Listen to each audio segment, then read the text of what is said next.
Përshëndetje të dashur miq të Alpo Televizioni, ku jemi takuar në këtë emision, i cili në fakt do të ketë në fokus këtë mbrëmje pikërisht do të flasim për mjekësinë alternative si një produkt shqiptar. Kjo është tema e emisionit për sot dhe ne kemi të ftuar në studion e Alpo Televizion mjekun alternativ zotin Gjergji Shele.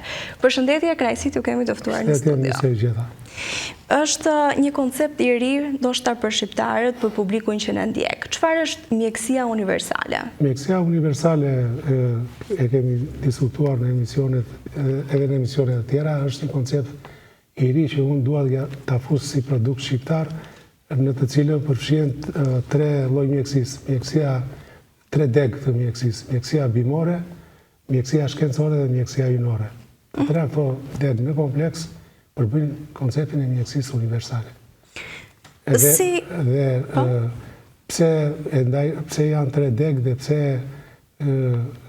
është quhet universale, sepse po ti përmbledhim këto tre degë dhe ti gërshetojmë kurimet duke gërshetuar të gjitha këto tre mënyra, ne do arrijmë një sukses në drejtim të përmirësimit dhe shërimit të patologjive të ndryshme. Ju jeni një mjek alternativ, por si u lindi ky pasion ndoshta për mjekësinë? Si ka qenë origjina juaj, keni lidhje ndoshta edhe të trashëguara me këtë profesion tashmë? Po, për koincidencë në materialet që kam shqyrtuar në këto rrjetet sociale, kam gjetur në Suedi një emër të një shkencëtari që quhet Karl Shele, i cili rreth shekullit 16-17 ka bërë studime dhe të madh në fushën e mjekësisë, duke studiuar, duke shpikur për të parë gazin e oksigjenit edhe efektet që ai kishte për kurimin e njerëzve. Sipas historikut që jepet ky zotëri, mendohet që ka ardhur nga Bavaria e Gjermanisë, por është dhe antar i Akademisë Shkencave të Suedisë edhe sot, por unë besoj që nuk është gjerman për arsye se mbiemri Shele është mbiemër specifik dhe gjermanishtja nuk e njeh fare shkronjën sh. Duke qenë në ulëntimet që unë kam bërë, origjina e fisit tim, në babai është nga fshati në Voshtina, që është sot në Janin, e cila dikur ka qenë pjesë e prefekturës Gjirokastës, e kështu, dhe për shkak të përplasjeve që kemi pasur në atë kohë me grekët, fisi ka emigruar dhe besoj që Karl Shelia duhet jetë një degë i njollë fisit dhe jo pa qëllim ky lloj profesioni ose ky lloj dhuntie trashëgohet dhe ka ardhur sot tek mua. Në periudhën më vonë, gjyshi im ndjes pas Skënder Shele ka qenë që jetonte sepse familja erdhi nga Voshtina para 5 shekujsh, emigroi në Zagori, nga Zagoria në fshatin Leskaj të komunës të Malçovës, Përmeti. Dhe gjyshi, duke qenë që merreshin në blegtorinë atë kohë, kishte dhunti dhe gjyshja dhe dinin të bënin kurime alternative për kohën, të cilat ishin shumë efikase. Për shembull, nëse më lejon të tregoj një rast, në këshurir i parë i gjyshit, në vitet 50 në Tiranë ishte i prekur nga mushkrit me ftomë dhe mjekët i thanë që je për të vdekur, e kupton? Gjyshi e mori në fshat, e vinte që flinte tek vatha e baktive. Në mes të baktive, i përdorte mish të freskët që varte në bredh, se nuk ishte atëherë frigorifere, kupton? Dhe ujin e ftohtë që ishte ai uji është rreth 2-3 gradë edhe në beare, kupton? Dhe në krye 3 muajve ky person u shërua plotësisht, u habitën dhe mjekët dhe jetoi 80 ca vjeç.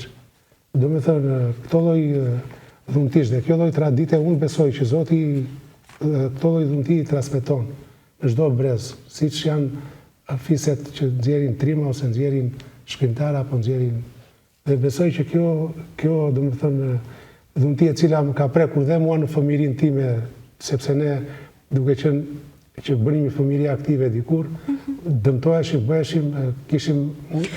Cili ka qenë ai momenti i parë, që juve keni parë që unë e kam të dhunti dhe të është e bërë dhe atë lidhjen në vetë ju, e pas kam edhe nga gjyshi, ose nga një lidhje tjetër? Shiko, në gojdënat e prindërve të këtyre, kemi gjuar historira plot. Në fëmirin time, për shembull, unë mbaj mend që kuroja plagët që më bëheshin kur shpoheshem me gozhd ose me sende tjera, nga që rinim dhe zbathur, loznim e bënim e kështu. Si që ka qenë fëmiri atërë, se tani këtë si që ka qenë koha, dhjetë që materialet gozhda ose materialet telat e ndryshme këto, japin, duke pasur oksid e kuri, japin infekcion në atje kur shpohesh, e kupton? Biles mjekësia sot i trajton dhe me tetanoze dhe me kështu, kjo mjekësia farmaceutike, edhe unë kështë, dhe më thënë vetë në ajo, si thonë, vetëdia ime i mirja shkrepse, ndezja shkrepse në fijen e shkrepses, dhe afroja të pjesa e plagës, dhe vija re që plaga nuk më infektoj asë njerë, ajo pjesa e kërvishur, edhe pse kishte qarje të lojeve të ndryshme, kupton? Dhe më thënë, ishte një instinkt në atë periud, nuk shu. Pastaj në vitet më vonë, kur në rinin time, unë e kisha qef mjekësin, e kisha pasion, po për në arsye ekonomike, shkoha në një shkollë tjetër, mëra drejtim tjetër, e kupton, dhe sot jam me profesion avokat. Por që jeni përkushtuar?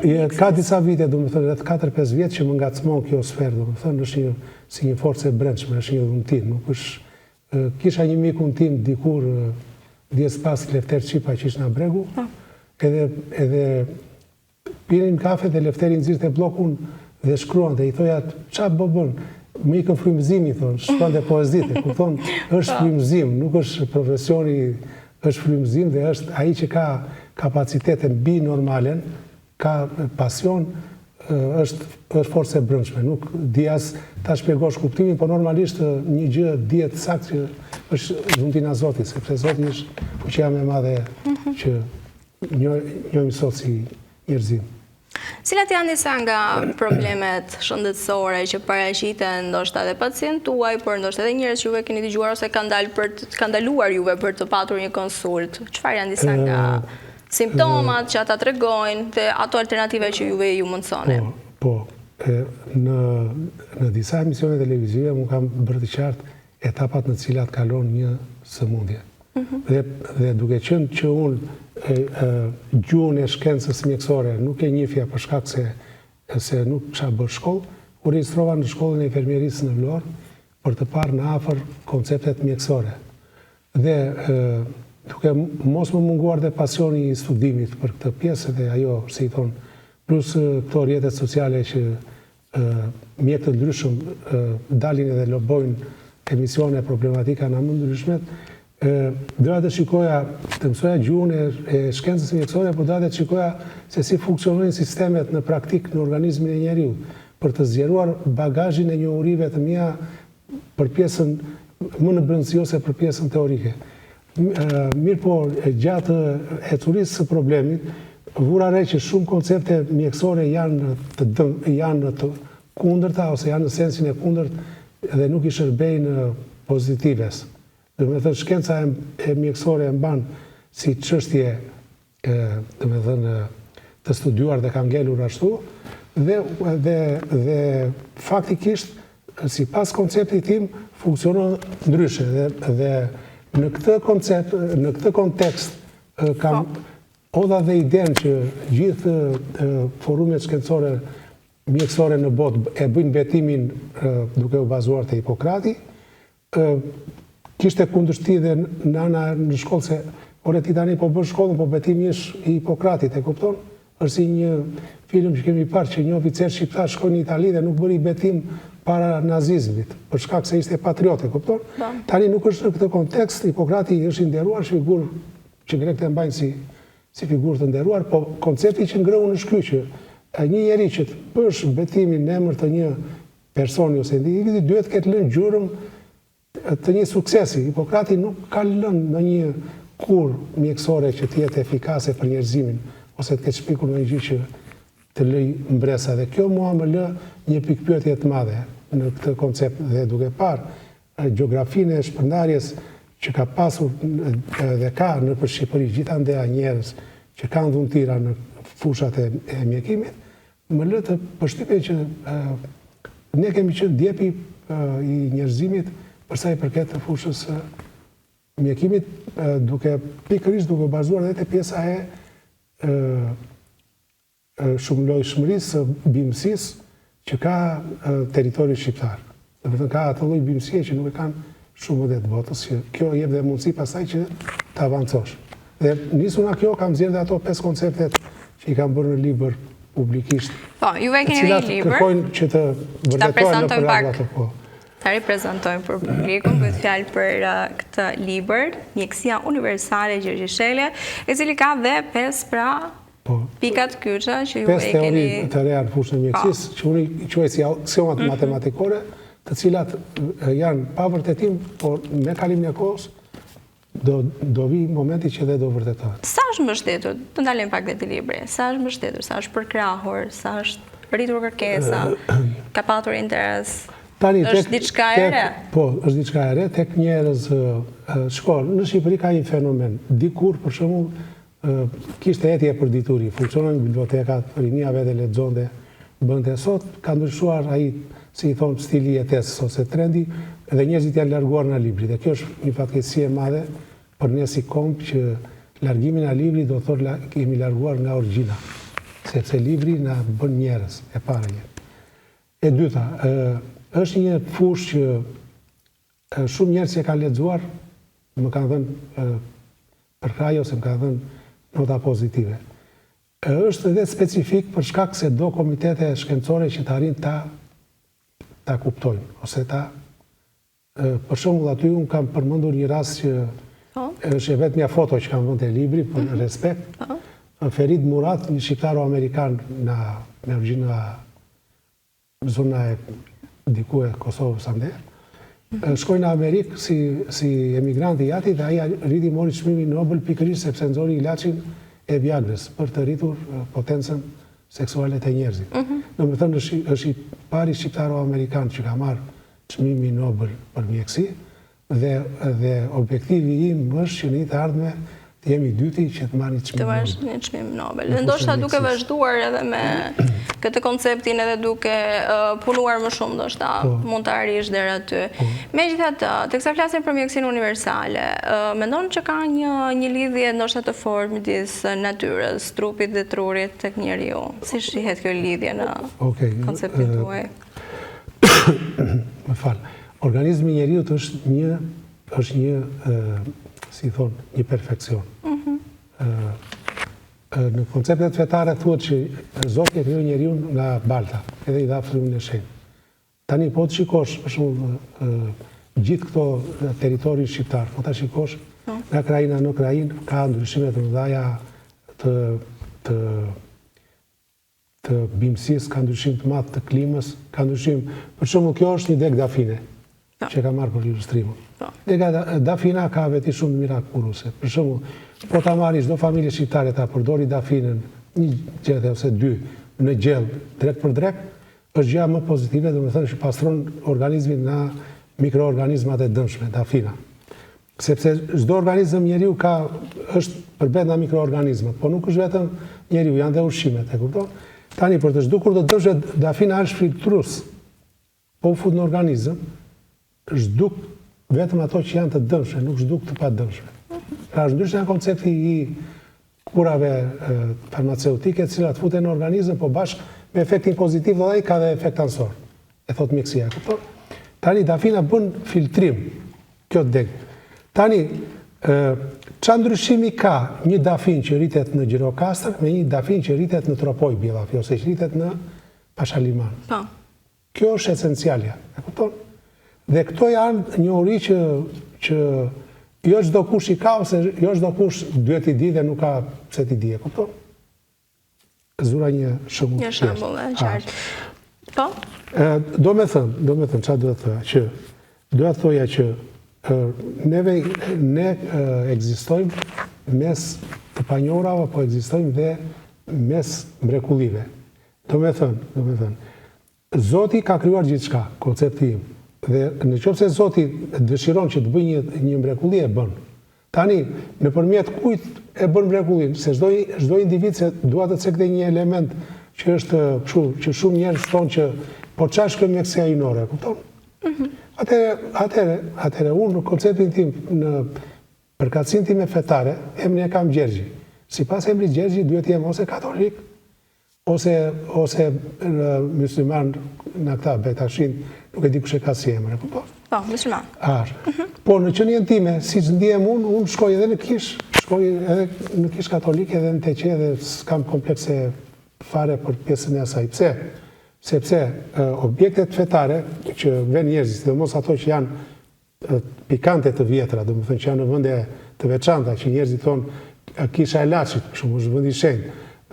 Kemi këtu në zonën e Përmetit, teqen e Ali Postivanit, ku ka qenë ndjeri Baba e Kurani, kupton? Që ishte njeri, domethënë shërus ishte Baba e Kurani, çfarë ishte? Pjesë ka një, do ta prek këtë nëse më lejon. Patjetër. Eri një tavolinë në Turqia për teqen e Ali Postivanit, po duke qenë se tek teqja e Ali Postivanit nuk vente mirë ajo masia e tavolinës, Baba e Kurani e çoi në vakëfin në teqen e fshatit Leskaj, nga unë jam me origjinë atë tavolinë, ta çojnë në fshatin Leskaj, e kupton? Tani pse çoi në fshatin Leskaj Baba e Kurani, se çoi kote, kupton? Dhe unë i them banorëve të fshatit Leskaj, përfitojnë arasi, domethënë. Se janë disa fshatra që rreth fshatin Leskaj, është bileska dhe koincidencë. Ne jemi musliman, për shembull, këta malshovitët janë ortodokse, kupton? Edhe kanë pasur marrëdhënie shumë mira me njëra tjetrën, pra është edhe shumë i bashkëtesës. Bashkëtesa fetare. Po janë edhe disa fshatra të tjera, Oshteva, Doshlica, Çanca fshatra, Limari. Unë u them që përfitojnë arasi juve bashk advetar dhe bashk fshatar, që mundohuni që në fshatrat që jeni të bëni për të rini ato shtëpit tradicionalisht me gur. Jo si pakete maleve ta shpërfytyroni Shqipërinë. Po fshatra me gur, tradicionalisht me ato rrugicat, siç kanë qenë, siç vija unë i vogël Xhilozi atje, me ato pllakat e gurit, sepse unë në një periudhë kohe shumë të shkurtër do ta hap selin time të kurimit në fshatin Leskaj dhe do t'u jap juve një bonus shumë të mirë që të beri shembull në gjithë Shqipërinë dhe të njeni në botë si zonë, po do të lutesha vetëm të ruanit natyrën, sepse është gjëja më e vyer që duhet të ketë Shqipëria. Biodiversiteti natyror që na ka dhënë Zoti duhet të ruhet me fanatizëm dhe është krimi më i madh nëse do arrijë të prishet. Dhe për sa i përket mjekësisë hyjnore, që ta dini, çdo vend i shenjtë ka dhuntit e veta në fushën e shërimit. Dikush e ka për një fushë, dikush e ka për një fushë, dikush e ka për një fushë. Dhe baballarët e teqeve dhe këta që janë njerëz që luten në emër të njerëzve e kështu, janë forma shërimi. Domethënë në pamjet parë njerëzit nuk e ndjejnë, po janë energji pozitive, në të cilat Zoti i dëgjon më shumë se sa në vendet që mund të lutesh në shtëpi ose në atë. Dhe ka pasur në Shqipëri njerëz shumë të me dhunti që kanë bërë mrekullira. Domethënë kjo nuk është, edhe unë prandaj më vjen keq për një gjë se nuk shikoj interes, nuk kanë bërë thirrje, janë disa shqiptarë që i respektoj si Zoti Ylli Merja, Altin Jokan Suedi, ka qenë Bjerja Qileboti që ka qenë, unë e kam pasitur, por nuk e kam arritur, domethënë që të njihesha. Ka edhe shumë njerëz që lobojnë në fushën alternative, kanë dhunti të mira, kanë, domethënë në fundit ndihmojnë njerëzimin. Të ishte një organizëm që t'i bashkonte ose të ishte një lloj drejtorie në ministri diku që t'i bashkonte dhe këto vlerat ishin pasuri kombëtare shqiptare. Se nuk është problemi tani që unë, ta supozoj unë, nuk i kina Shqipëria njerë, sepse Zoti që më ka dhënë dhuntin, më ka dhënë edhe atë pjesën që t'jem shumë patriot. Ta themi troshtari, nuk rend mbas lekve.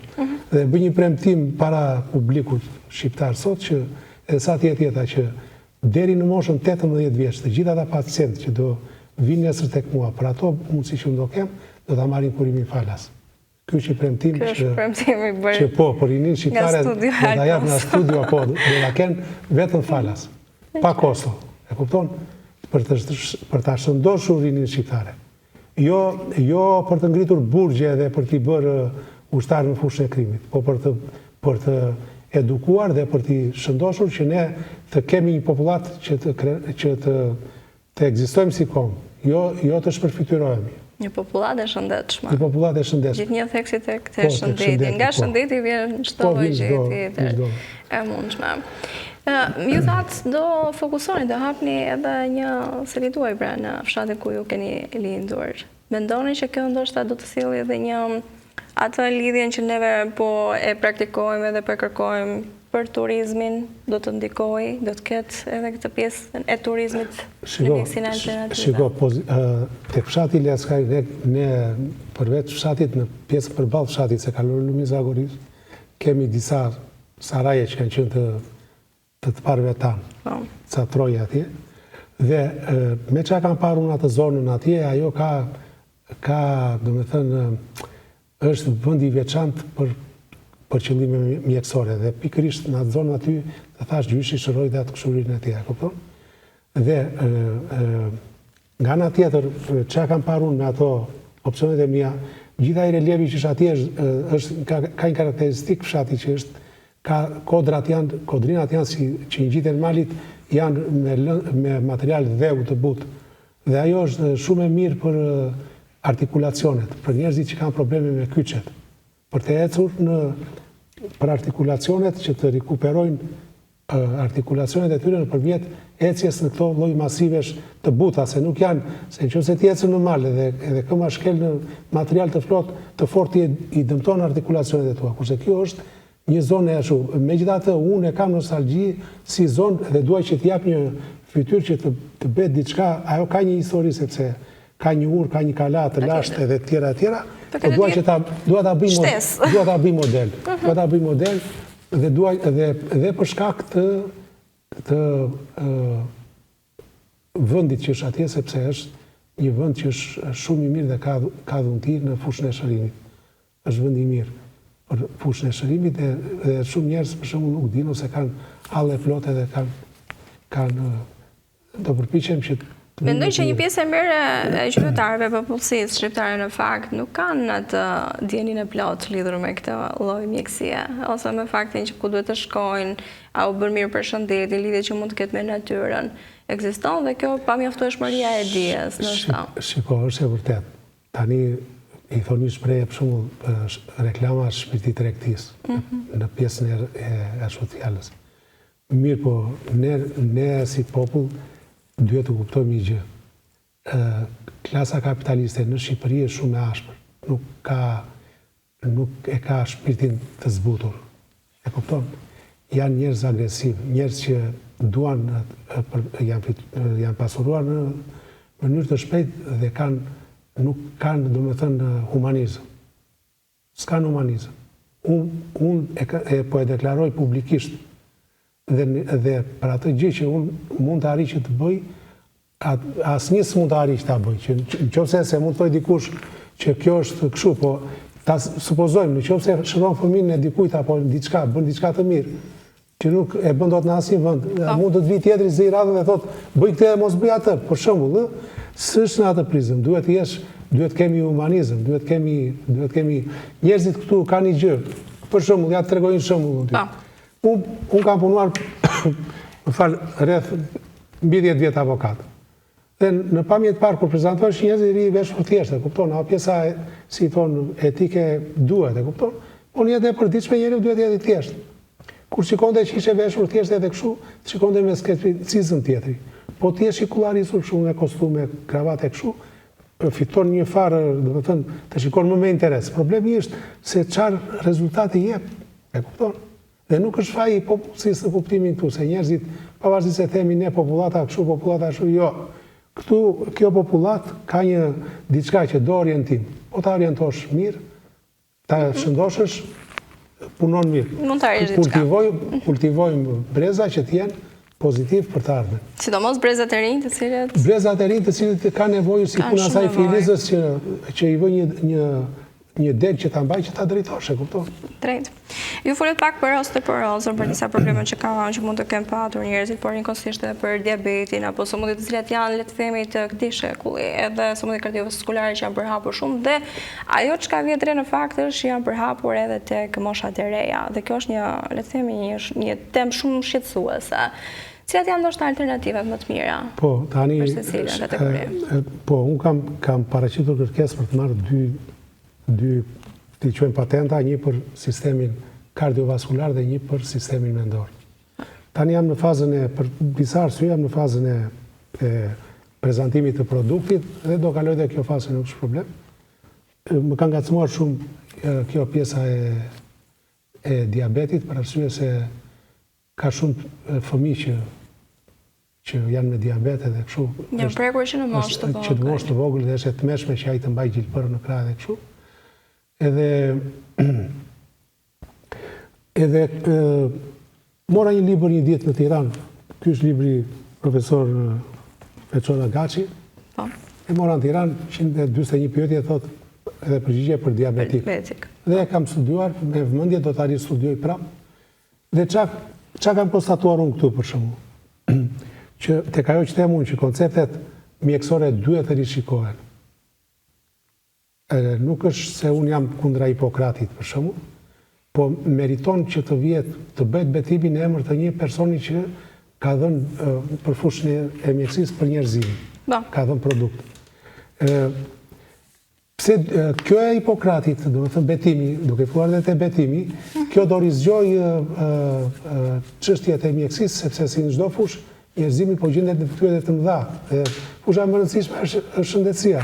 Tani, sipas këtyre diabetologëve, këta thonë që ka dy lloj diabetesh. Një që është tipi 1, i cili është nga familja deri në moshën 40 vjeç që kanalizojnë dhe nuk prodhon pankreasi insulin. Dhe njëri është që është mbas moshës 40 vjeç, që i pari kurohet me insulin, kurse i dyti kurohet me kokra kryesisht. Dhe i dyti që tipi 2 që prodhon insulin, po nuk e thith gjaku. Tani, këto dy koncepte janë që përplasen me njëra tjetrën dhe këto kundërshtojnë njëra tjetrën. Pse? Sepse në rastin e parë që themi që pankreasi nuk prodhon insulinën, po e marrë dhe mirë qënë. S'ka në trup fare glukozë.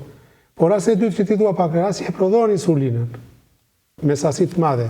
Po trupi nuk e thith, tani kjo është një pikpyetje e madhe. Sepse pse nuk e thith trupi? E kupton? Dhe vetë organi pankreasit nuk prodhon vetëm insulin, prodhon edhe një hormon tjetër, që janë 2 hormone binjake, që janë si 2 kuajt e një karoce, që thonin dikur karot me kuaj, kali anës dhe kali mezit. Te mezit vini atë që ishte më i fuqishëm, te anës vini një që e kupton. Do me thënë, ka koncepte mjekësore që kundërshtojnë njëra tjetër. Dhe unë duke qenë që për të larguar këto, si thonë, mos kuptimet ose për të larguar, për të bërë më të thjesht për njerëzit, mora një temë shkencore, bëra një studim si student, dhe më thënë, dhe mora teorinë e 2 shkencëtarëve, Leavel dhe Clark, për spektrin e sëmundjeve, dhe duke i shtuar klasës së spektrit e sëmundjeve të atyre, duke i shtuar shërimin, konceptin e shërimit, përmisova konceptin e OBSH-s për shëndetin me 3 fjalë. Këtë temë kam paraqitur për botim, nuk është botuar akoma.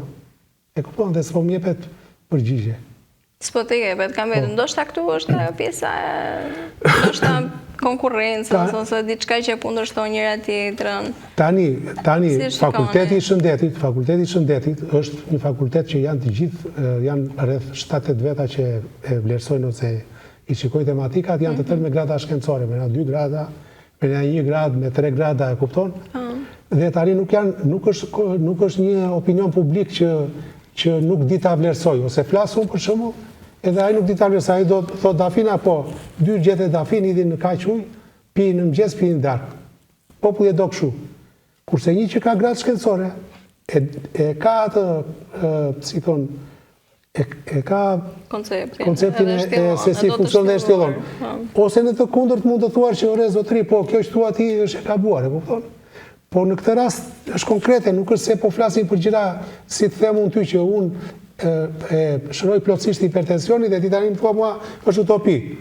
Po të vim në një emision tjetër ne dhe të marim një pacient ose 2 pacient edhe ta bëjmë provën këtu, do ta shikojmë se është utopi, që është një realitet. Është faktike. Është faktike, le të vide një mjek i fushësese, dhe s'ka problem. Po në këtë që është teorike, që është e bazuar teorik, e kupton? Nuk ka, do me thënë, ka, si thonë, ka avashtëllëk. Dhe mua kjo lloj avashtëllëku nuk më pëlqen. Pse? Sepse në Shqipëri ka kapacitete shumë të mira intelektuale. Unë kam vërë për shumë pedagog me nivel shumë të lartë. Pedagog që punojnë pas slajde, punojnë me dorë bën skemat edhe ato. Të përgatitur. Shumë të përgatitur në atë fushë që kam baruar dhe më kalën bresa shumë të mira, po këtë pjesën e tjetër pasaj nuk e di ku qalon. E kupton? Kjo pjesa tjetër. Pse qalon dhe ku qalon. Ku qëndron problemi. Në fakt, neve përmendëm pak më përpara, po flasim për një kohë ku sëmundjet janë shumë të përhapura, e thasha edhe tek pjesa e të rinjve, kryesisht lidhur me disa sëmundje të karakterizuara kryesisht të stomakut, të sistemit neurologjik, apo edhe të pjesës së diabetit, kurse ju përmendët, por edhe të zemrës. A keni juve disa rekomandime për gjithë publikun që në ndjek, dhe kryesisht për të rinjt që janë më neglizhent në këtë aspekt? Tani, po, kjo është pyetje shumë e vëndet e shumë e bukur. Në këto emisione televizive që kam ndjekur për mjek të fushave ndryshme, kam vërë edhe ato sloganet që thonë që jo duhet pajtur dietë, jo duhet bërë sport. Po, çdo gjë lidhim kryesisht të regjimin ushqimor, ose të kufizojmë. Jo. Tani ç'a ndodh? Pa janë shkaluar këto këshilla, po këto për mua janë tretësore, e kupton për mos të thënë jashtësore, ka ndodhur një fenomen që njerëzimi po kërcënohet në ndotja globale. Ka ndotje globale, ka ndotje rajonale, pra nëse Shqipëria është vendi ndotur, do ndoti dhe shtetet vërdall, do ndoti botën, se i nxehti afrikan është në Afrikë, po vjen dhe këtu, bashkë me atë si dhe ndodhjen. Njerëzit duhet ta dinë që i madhi Zot punon, pastron, fladi që fryn, era, shiu që bie. Nuk e shikon, thot, se si e begatoj tokën bas ujit të bekuar që bjen nga qielli. Është një cikël. Pra është një cikël. Tani ne duhet të i shërbejmë pozitives. Kurse neve ndotim, duke ndotur ushqimet që janë skaduara, ushqimet që janë kontaminuara, po shkatrojnë brezat e rinë, se temi pse po zbrezin sëmundje tani në moshat e vogla. Për shembull, në konceptin tim e them publik dhe i qëndroj kësaj që them, deri në moshën 10 vjeç, ta dinë gjithë endokrinologët, diabetologët në gjuhën popullore. Deri në moshën 10 vjeç, nuk ka diabet. Nuk ka asnjë sëmundje te fëmijët. Ju po i merrni qaf fëmijët e vegjël. Fëmijët e vegjël nuk kurohen. Deri në moshën 10 vjeç, truri i individit formatohet deri në moshën 10 vjeç. Dhe tërë turbulencat që jep organizmi i jep për shkak të formatimit të trurit që ju i përktheni në sëmundje. Nuk janë as diabete as gjë. Këta lloj individësh me kalimin e moshës 10 vjeç këto patologji u zhduken. Juve i fusni antibiotikët dhe i mirëni qafë. Merrni pjesë tek sistemi nervor, e elmoni organizmin nga brenda, se nuk e pastroni dot organizmin. Ju jepni kura, unë e kam thënë herë tjetër. Ju jepni kura dhe nuk thoni që ç'a efektesh negative ka. Ka kura ilaçesh që futen dhe s'dalin të rjetën, ka që dalin për një kohë të shkurtër. Ju thoni ilaçi antibiotik dhe ilaçi mbrojtës. Opinga të shero sot populli. Po a them popullorçe dhe mos më mërzisni se po flas për interesin edhe tuaj, nuk po flas për interesin tim. Sidomos kur bëhet fjalë për moshat e vogla. Unë jam patriot, unë do ri në këtë vend dhe mua nuk më largon dot njeri nga ky vend, ta dini përmendsh. E kupton? Daç bëni biznes, unë daç mos bëni. Unë dua të shërbej vendin tim. Sepse kjo është marrëdhënia ime që kam me këtë lloj profesioni. Akord, se mund veja dhe në një vend tjetër. Në Itali s'ka asgjë të keqe. Italia, Greqia është Amerika, ambasada amerikane, kam dëgjuar që kompania amerikane kanë treguar interes për këtë lloj fushë në Shqipëri dhe janë interesuar, e kupton, sepse janë probleme madhore për popullatën dhe u kam thënë që nëse ne arrim që të futemi në këtë lloj fushë, në këtë lloj kanalesh, neve do të shpëtojmë buxhetin e shtetit nga miliarda dhe nga miliona, sepse shtetet fuqishme në botë po përballojnë dot sot subvencionin e siguracioneve të shëndetësisë. Ka shtete që janë të fuqishme fare, kupton? Por nuk është dhe faji i qeverisë shumë, se kryeministri nuk është teknicien për këto gjëra. Ka një staf atje, ndofta ata cana servilizmi, cana shtrezimi, se mos kanë interesa ekonomike, klinika e tjera. Ore, ajtë për diçka e mirë për njerëzit, se nuk është problemi, se s'do marrë njeri gjithë me vete. Kupton, zbuteni shpirtin, mos u tregoni kaq cinikër. Se sa dituri ka Gjergji, si a ishin dot juve. Të veni dhe të ëna dhe të dielli. Edhe po a përsëris. Una Shqipëria nuk iki, ta dini përmendsh. Do t'i shërbej këtij vendi këtu dhe po u them deri në 18 vjeç, mbajeni mend sot e sa të dita dhe sa të kem frym. Kushdo që do vi të marrë asistencë tek mua do ta marrë falas. Kushdo shqiptar. Për të mirën e të gjithëve. Unë jam human, nuk jam njeri që ashtu. Ai është roli kryesor i një mjeku. Po, dhe mos të keni frikë që të ngrini koncepte të reja, t'i tregoni botës dhe t'i mendje edhe në shëndetësi. Se ka kapacitete shumë mira Shqipëria dhe biles një nga universitetet që mund të ishte më në zë që t'i shërbente rinisë shqiptare do ishte fusha e mjekësisë. Që të krijoheshin talente dhe të furnizoni botën me mjek, edhe Shqipërinë. Dhe këto lloj diturish që them unë, të mblidheshin bashkë të bënim një gjë të mirë, të ngriheshin laboratore kërkimore shkencore. Le të lije një rrugë për momentin pa bërë për të ngritur këto kapacitete. Dhe mos bëni korridore joniane dhe budallëqe më siç keni bërë, sepse po e prishin natyrën. Shqipëria s'ka nevojë për korridor jonian, Shqipëria ka nevojë që gjithë vija bregdetare të ri e Virgjës, siç është me brekullinë e saj, biodiversitet, dhe fshatrat që janë pranë kësaj vije bregdetare ose qytetet kthehen në hoteleri. Ato t'jen vetëm pika shplosës. Po rrezikojnë shumë ekosistemet. Po, sepse ato ekosisteme janë vlera më e madhe që na ka dhënë Zoti. Nëse ne do t'i heqim ato, ne do zhdukemi preden tonë. Shumë e drejtë kjo. Nuk vet llaf për botë. Një mesazh të fundit ndoshta? Mesazhi im i fundit është thirrja është kjo që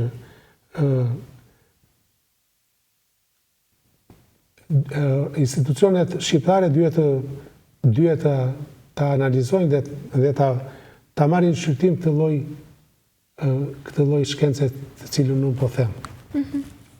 Ta marrin shqyrtim për arsye se ne si vend jemi vend i vogël dhe kam thënë në një kështu që odha në një rrjet atje që ne jemi bishti i botës në mjekësi. E them prapë. Ndonjëri i ka ngel qefi që ashtu e them. Nuk edhim dot fonde neve 160 miliardë edhe Amerika, 60 miliardë Gjermania në vit. 50 miliardë Japonia, Italia me miliarda, Franca 30 miliardë e tjera. Ne s'kemi kapacitete, kaq mundësi kemi. Po ne kemi një kapacitet shumë të madh që nëse ne do të hedhim themelet, kështu siç them unë, ne do bëhemi shumë interesant për botën, me pak lek. Se spitalet, qendrat shëndetësore janë rehabilituar, është bërë, si thonë... Janë në funksion? Janë në funksion, janë rikuperuar, ka dëshirë të mirë, shërbimi shëndetësor ka ecur, po nuk është këtu problemi, se mund të vesh të rishtë një dhomë vetëm në luks ti në spital, po që do atë lloj luksi kur nuk gjën derman të thot populli, ose kur gjën atë që duhet. Kur nuk arrin të shërohesh, kur është. Kështu që këto kapacitete që ne kemi në fushën e mjekësisë bimore, në fushën e të krijohet dhe një tradit, krijohet ndofta edhe një deg në Akademinë e Shkencave, pse jo? Është një pasuri e madhe kombëtare. Mos e shikoni si xhelozi. Mos e shikoni si përplasje. Secila ka funksionin e vet. Mjekësia shkencore nuk ikën, se ka nevoja njerëzimi plotë, kupton? E ndoshta duke bashkuar me njërin tjetrin do të jepë. Ato duhet të gëshetohen dhe duke u alternuar arrihet suksesi i mirë. Gjithje në fokus të njerëzve dhe të Po gjithje në funksion të njerëzimit, të popullatës. Shumë e drejtë. Gjergj, unë të falenderoj shumë që isha pjesë e këtij emisioni. Faleminderit edhe juve. Kemi mbritur në fund të këtij emisioni edhe për këtë mbrëmje. Unë falenderoj shumë që na keni ndjekur dhe ju lënë shoqërinë e programacionit të Alpo Televizion. Me mua Jonida, përshëndetemi këtu.